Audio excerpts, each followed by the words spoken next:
Bharatiya Janata party Orissa प्रदेश के अध्यक्ष श्री केवी सिंहदेव जी और इस देश की जनता जिसे अपने प्रधानमंत्री के रूप में देखना चाहती है, ऐसे आदरणीय नरेंद्र भाई मोदी जी, श्री विश्वभूषण जी हरिचंदन, श्री जुएल उरांव जी,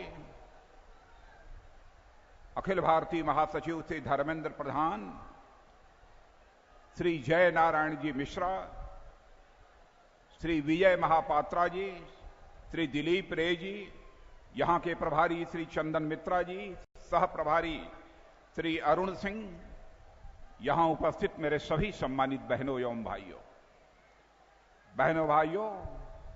यहां पर अपनी आंखों के सामने मैं यह जनसभा नहीं देख रहा हूं, बल्कि मैं जनसागर अपनी आंखों के सामने देख रहा हूं। जितनी गर्मजोशी के साथ आप लोगों ने नरेंद्र भाई मोदी का स्वागत किया है, बहनों भाइयों, मैं कह सकता हूं कि हिंदुस्तान के जिस भी कोने में चले जाइए और जहां जहां भी इसके पहले सार्वजनिक सभाएं हुई हैं, इसी प्रकार की गर्मजोशी हिंदुस्तान के कोने कोने में हमको देखने को मिली है। लेकिन भारत की परंपरा है और शिष्टाचार का तकादा भी है, स्वागत और अभिनंदन कभी एक तरफा नहीं होना चाहिए। इसलिए भारतीय जनता पार्टी का अध्यक्ष होने के नाते मैं भी शीश झुकाकर आप सभी और गुजरात और उड़ीसा के सभी बहनों भाइयों का हार्दिक अभिनंदन करता हूं, आप सभी का स्वागत करता हूं। यह धरती भगवान जगन्नाथ की धरती है, यह धरती भगवान बलभद्र की धरती है। महाप्रभु जगन्नाथ अंकर एही पवित्र माटी कूमू प्रणाम जनाउछी। लेकिन कल ही जानकारी प्राप्त हुई है कि संबलपुर में एक नाव दुर्घटना में 32 लोगों की मौत हो गई है। बहनों भाइयों, जानकारी प्राप्त होने के बाद हम सबको बेहद पीड़ा पहुंची है। सबसे पहले मैं पूरी भारतीय जनता पार्टी की तरफ से जो भी इस दुर्घटना में हताहत हुए हैं, उनके प्रति हृदय की गहराइयों से हार्दिक श्रद्धांजलि अर्पित करता हूं। जब जब भी मैं उड़ीसा आया हूं, उड़ीसा के अधिकांश जिलों में जाकर मुझे दौरा करने का अवसर प्राप्त हुआ है और मैंने देखा है कि उड़ीसा में जिस प्रकार की गरीबी है, सचमुच हिंदुस्तान के दूसरे राज्यों में उस प्रकार की गरीबी देखने को नहीं मिलती है। लेकिन मैं इस सच्चाई को भी जानता हूं कि यह उड़ीसा राज्य एक बहुत ही धनवान राज्य है, एक बहुत अमीर राज्य है, लेकिन उड़ीसा राज्य की जनता देश की सर्वाधिक गरीब जनता है। यह उड़ीसा के साथ एक सबसे बड़ी विडंबना है। यदि हमारा यह उड़ीसा अमीर है तो बहनों भाइयों इसलिए अमीर है कि परमात्मा ने यहां पर प्रचुर मात्रा में प्राकृतिक संपदा दी है। यहां पर बहुत बड़ा मानव संसाधन भी इस उड़ीसा को प्राप्त है। इतना ही नहीं, मैं कह सकता हूं सारे हिंदुस्तान में जितनी बॉक्साइट निकलती है उसके और निकलते हैं। बहनों भाइयों, यदि 62% हिंदुस्तान का बॉक्साइट का और यदि कहीं पर मिलता है तो वह केवल उड़ीसा में मिलता है। इतना ही नहीं, कोयला भी सारे हिंदुस्तान में जितना मिलता है उसका 25% कोयला भी यदि मिलता है तो केवल इस राज्य उड़ीसा में मिलता है। जहां तक मैग्नीज का सवाल है, हिंदुस्तान में जितनी मैग्नीज मिलती है उसका 92%, 92% मैग्नीज यदि कहीं पर मिलती है तो वह उड़ीसा में मिलती है। आयरन ओर की भी किसी भी प्रकार की कमी नहीं है। प्राकृतिक संपदा के मामले में यह उड़ीसा राज्य एक यह धनवान राज्य है। लेकिन यदि उड़ीसा के लोग गरीब हैं तो इस उनके गरीबी के लिए उड़ीसा की जनता को मैं जिम्मेदार नहीं ठहराना चाहता, बल्कि उड़ीसा की जनता के गरीबी के लिए जिम्मेदारी वही राजनीतिक पार्टियां हैं जिन्होंने कि उड़ीसा में लंबे समय तक हुकूमत करने का काम किया है। यदि 2 राजनीतिक पार्टियों का नाम मुझे लेना हो तो मैं कह सकता हूं कांग्रेस पार्टी और बीजेडी, यह दो राजनीतिक पार्टियां हैं जो इस उड़ीसा राज्य की गरीबी के लिए पूरी तरह से जिम्मेदार हैं। सुना है कि कुछ दिनों पहले कांग्रेस के उपाध्यक्ष अघोषित प्रधानमंत्री राहुल गांधी यहां पर आए थे। उन्होंने कहा कि उड़ीसा को हम इतना पैसा हमने दिया, कहां चला गया पैसा, क्यों नहीं उड़ीसा की गरीबी समाप्त हुई। अरे राहुल जी, मैं कहना चाहता हूं, उड़ीसा को यदि केंद्र सरकार के द्वारा यदि कोई धनराशि मिलती है, कोई पैसा यदि मिलता है, तो उसमें केंद्र सरकार की कोई कृपा नहीं है, केंद्र सरकार ने कोई दया नहीं की है। सच्चाई है कि राज्य और केंद्र के बीच जो रेवेन्यू का, राजस्व का जो बंटवारा होता है, उस बंटवारे के तहत उड़ीसा का यह हक है, उड़ीसा का अधिकार है। इसलिए केंद्र सरकार के खजाने से उड़ीसा को यह पैसा प्राप्त हुआ है। उड़ीसा में जहां पर गरीबी है, कमोबेश, कहीं पर अधिक, कहीं पर कम, सारे हिंदुस्तान में बहनों भाइयों आपको गरीबी और बेरोजगारी यह देखने को मिलेगी। और इस गरीबी और बेरोजगारी का सबसे बड़ा कारण तो कई हैं, लेकिन सबसे बड़ा यदि मैं कारण मानता हूं तो भ्रष्टाचार है। और कांग्रेस के सरकार आने के बाद भ्रष्टाचार जितनी तेजी के साथ बढ़ा है, मैं दावे के साथ कह सकता हूं स्वतंत्र भारत के इतिहास में किसी राजनीतिक पार्टी के रहते हुए इतना भ्रष्टाचार नहीं हुआ है जितना कि कांग्रेस की हुकूमत के रहते हुए भ्रष्टाचार हुआ है।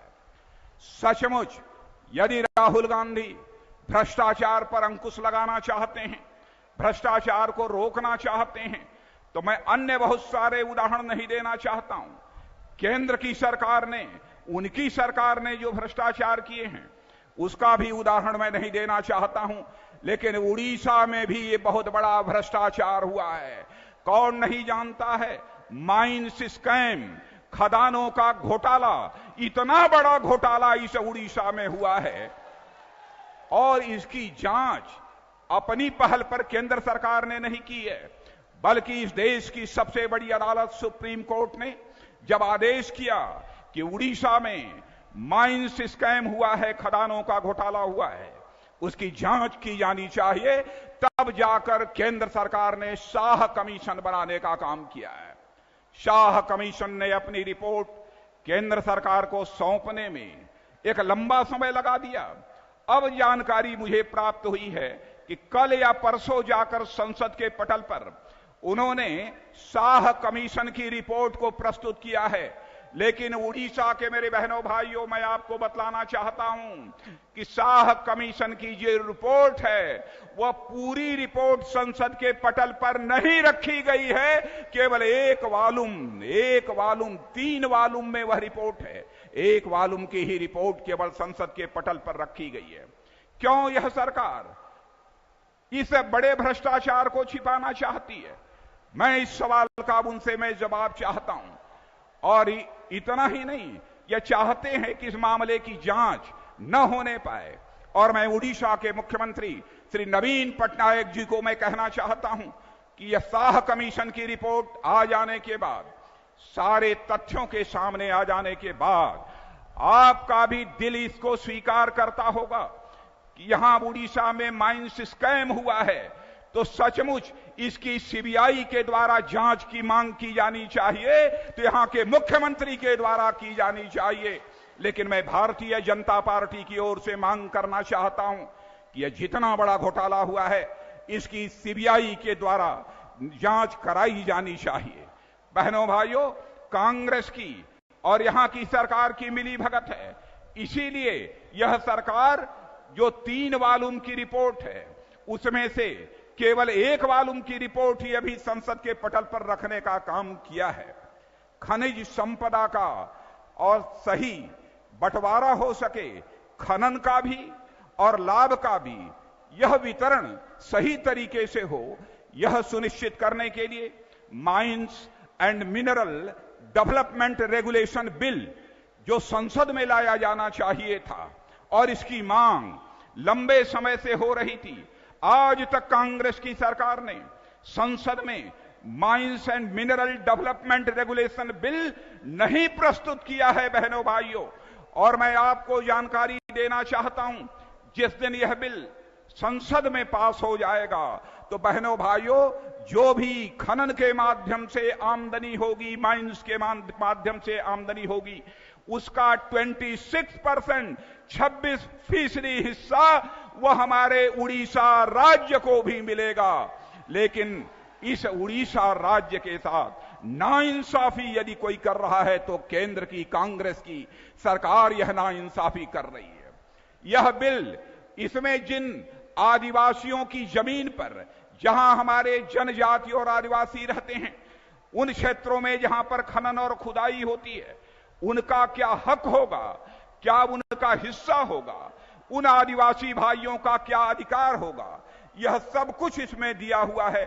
लेकिन जानबूझकर इस बिल को टालने की कोशिश की जा रही है।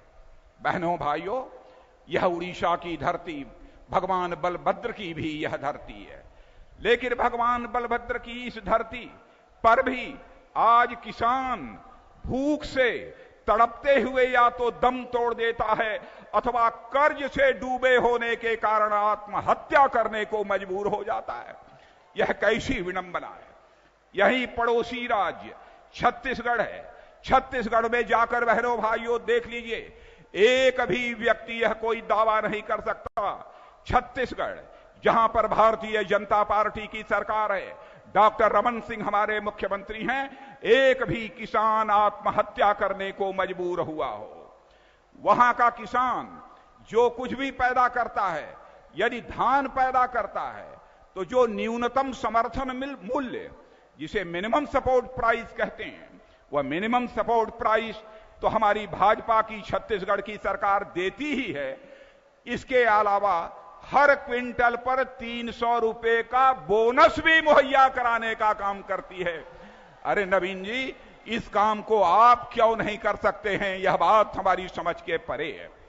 इतना ही नहीं, आपको जानकर आश्चर्य होगा, हमारा उड़ीसा का किसान खेती बाड़ी के कामकाज के लिए बैंकों से यदि कर्ज लेता है तो उसे 8%, 10%, 12% का ब्याज देना पड़ता है। लेकिन चले जाइए हमारे छत्तीसगढ़ में, यदि हमारा किसान यदि बैंकों से खेती बाड़ी के कामकाज के लिए कर्ज लेता है तो उसे 0% ब्याज दर पर भाजपा की सरकार कर्ज मुहैया कराने का काम कर रही है। बहनों भाइयों, आश्चर्य होता है कि उड़ीसा के हमारे किसानों के साथ इस प्रकार की नाइंसाफी क्यों हो रही है।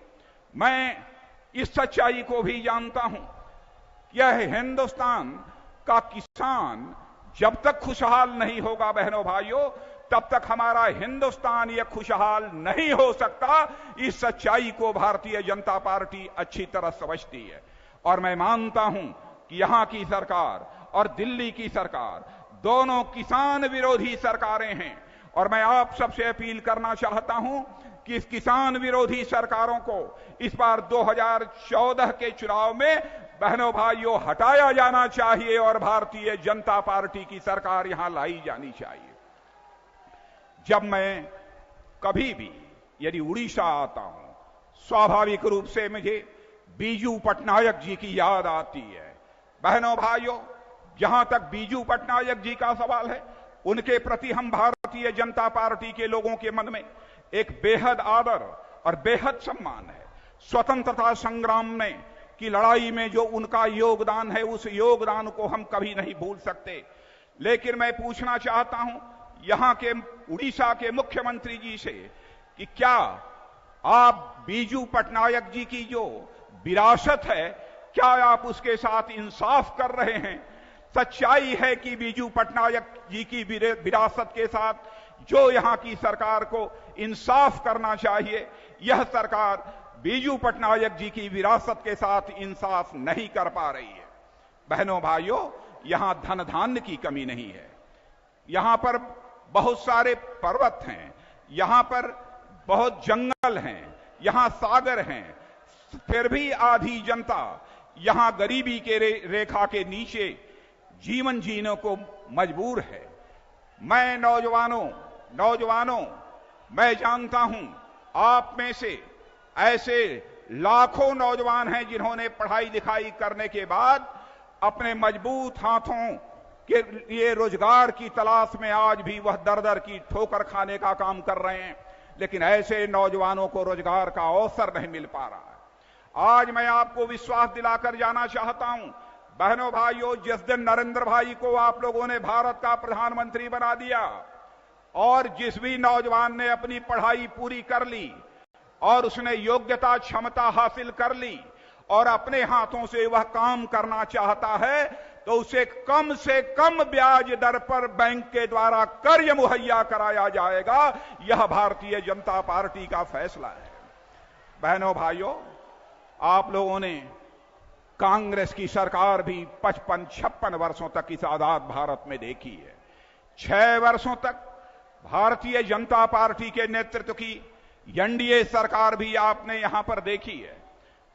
आप तुलना यदि करें, स्वाभाविक रूप से इस नतीजे पर पहुंचेंगे कि इस हिंदुस्तान में बेहतर हुकूमत देने वाली यदि कोई पार्टी है तो वह भारतीय जनता पार्टी है और कोई दूसरी राजनीतिक पार्टी नहीं है।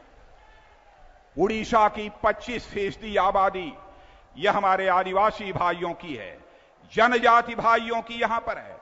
उनकी शिक्षा की सबसे पहले चिंता यदि किसी सरकार ने की तो वह भारतीय जनता पार्टी नेतृत्व की एनडीए सरकार, जिसके प्रधानमंत्री आदरणीय अटल बिहारी वाजपेयी जी थे, उन्होंने एकलव्य मॉडल आवासीय विद्यालय खोलकर उनकी शिक्षा की थी। यहां के आदिवासी जनजातियों के कल्याण के लिए अलग से मंत्रालय भी पहली बार स्वतंत्र भारत के इतिहास में यदि किसी ने बनाया तो वह भारतीय जनता पार्टी की नेतृत्व की एनडीए सरकार ने बनाया है। 270 समुदायों को अनुसूचित जनजाति की श्रेणी में शामिल किया, जिसमें कि बड़ी संख्या में हमारे उड़ीसा की भी जनजातियां हैं जिनको कि शामिल किया था उसमें। और आज अपने आदिवासी जनजाति भाइयों को भी विश्वास दिलाना चाहता हूं कि जिस दिन नरेंद्र भाई भारत के प्रधानमंत्री बनेंगे, उड़ीसा की कुछ और समुदाय को भी अनुसूचित जनजाति की श्रेणी में शामिल किया जाएगा। यह आपको भरोसा दिलाता हूं। मैं यह मानकर चलता हूं कि जिन क्षेत्रों में हमारे आदिवासी और हमारे जनजाति भाई बहन रहते हैं, वहां के जल, जमीन और जंगल पर पहला अधिकार यदि होना चाहिए तो हमारे आदिवासी और जनजाति के भाइयों का भी पहला अधिकार होना चाहिए। उनकी जमीन के पट्टे दिए गए हैं, लोग माला माल हो रहे हैं, लेकिन हमारा आदिवासी और जनजाति भाई यह कंगाल होता जा रहा है। बहनों भाइयों, इस देश को ही जमकर जितना लूटा जा सकता है, कांग्रेस ने 67 वर्षों की इस आजादी के काल में 55 वर्षों तक लगातार लूटने का काम किया है।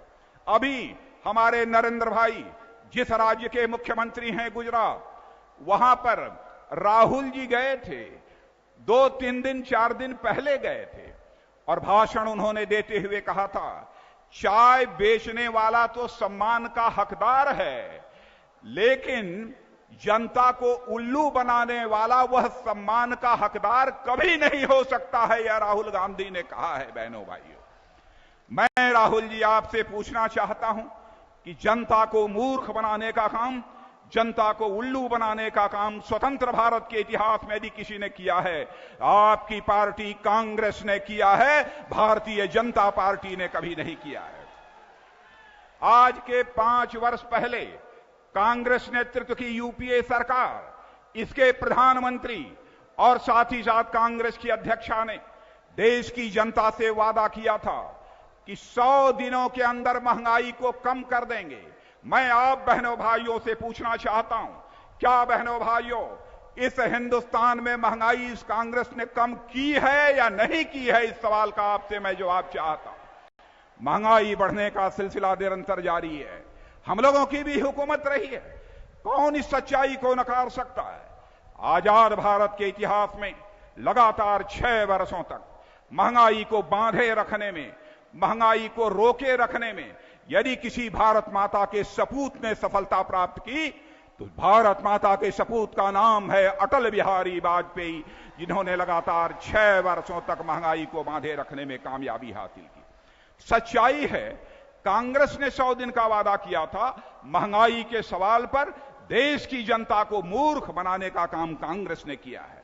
1970 के दशक में इंदिरा जी ने गरीबी हटाओ का नारा दिया था, लेकिन जब फूड सिक्योरिटी बिल संसद में पेश किया गया तो उस समय कांग्रेस के मंत्रियों ने यह कहा कि देश की 2/3 जनता ऐसी है जो गरीब है, जिसे खाने के लिए दोनों समय का भोजन नहीं मिल पाता है, इसलिए फूड सिक्योरिटी बिल पेश किया जा रहा है।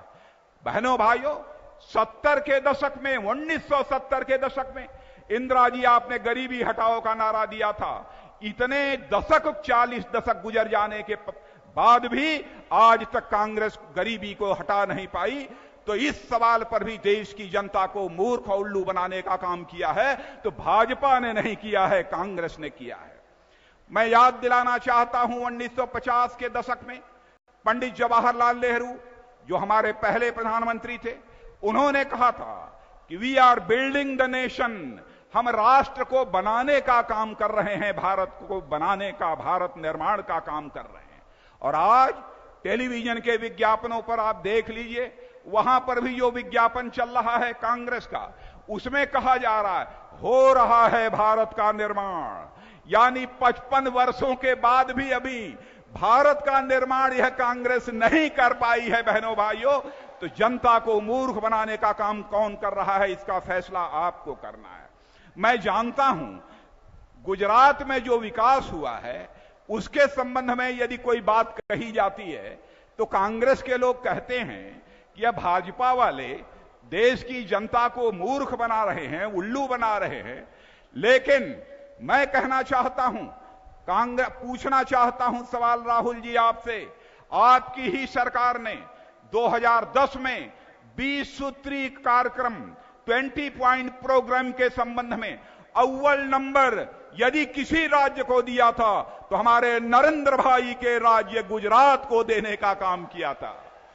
इतना ही नहीं, 2008 में सोनिया जी, राहुल जी, आपका ही फाउंडेशन है राजीव गांधी फाउंडेशन, यदि विकास के मामले में आपके राजीव गांधी फाउंडेशन ने भी नरेंद्र भाई के गुजरात की प्रशंसा करने का काम किया है, तो यह क्या आप देश की जनता को गुजरात की प्रशंसा करके आप मूर्ख बनाने का काम कर रहे थे? इतना ही नहीं, भारत छोड़िए, 2011 में अमेरिका की पार्लियामेंट की एक कमेटी ने अपने रिपोर्ट में केवल गुजरात के विकास की ही चर्चा नहीं की है बहनों भाइयों, बल्कि वहां के मुख्यमंत्री नरेंद्र भाई की भी चर्चा करने का काम किया है। कहिए राहुल जी, क्या आपके परिवार का राजीव गांधी फाउंडेशन और आपकी कांग्रेस नेतृत्व की यूपीए सरकार और अमेरिका की पार्लियामेंट की कमेटी यदि तीनों यदि गुजरात के विकास की चर्चा कर रहे हैं, सराहना कर रहे हैं, प्रशंसा कर रहे हैं, तो क्या यह तीनों झूठ बोल रहे हैं? क्या यह तीनों देश की जनता को गुमराह करने का काम कर रहे हैं? बहनों भाइयों, आप स्वयं समझ सकते हैं कि इस देश को मूर्ख बनाने का काम कौन सी राजनीतिक पार्टी कर रही है। स्वाभाविक रूप से आप इस नतीजे पर पहुंचेंगे कि इस देश को मूर्ख बनाने का काम यदि किसी ने किया है तो बहनों भाइयों कांग्रेस ने किया है। इसलिए आज ज्यादा न कहते हुए, संकट बहुत सारे हैं, आंतरिक और बाह्य सुरक्षा का संकट है, नक्सलवाद का संकट है, मैं बहुत सारे संकटों की यहां चर्चा नहीं करूंगा। आज मैं आपसे एक वचन लेना चाहता हूं बहनों भाइयों, यदि आपकी इजाजत हो तो एक वादा लेकर मैं उड़ीसा के से जाना चाहता हूं। क्या मैं आपसे वादा ले सकता हूं? क्या आपसे वचन ले सकता हूं? हाथ उठाकर बतलाइए, वचन देने को तैयार हैं? आज नेताजी सुभाष चंद्र बोस जिन्होंने आह्वान किया था हिंदुस्तान के नौजवानों का, तुम मुझे खून दो, हम तुम्हें आजादी देंगे, उस नेताजी सुभाष चंद्र बोस की भी यह धरती है। इसलिए मैं आपसे वचन लेना चाहता हूं बहनों भाइयों, 21 लोकसभा क्षेत्र हैं इस उड़ीसा में। आप क्या यह वादा कर सकते हैं कि आगामी 2014 के लोकसभा चुनाव में हम सब 21 के 21 लोकसभा क्षेत्र में भारतीय जनता पार्टी की विजय पताका फहराएंगे और नरेंद्र भाई को भारत का प्रधानमंत्री बनाएंगे।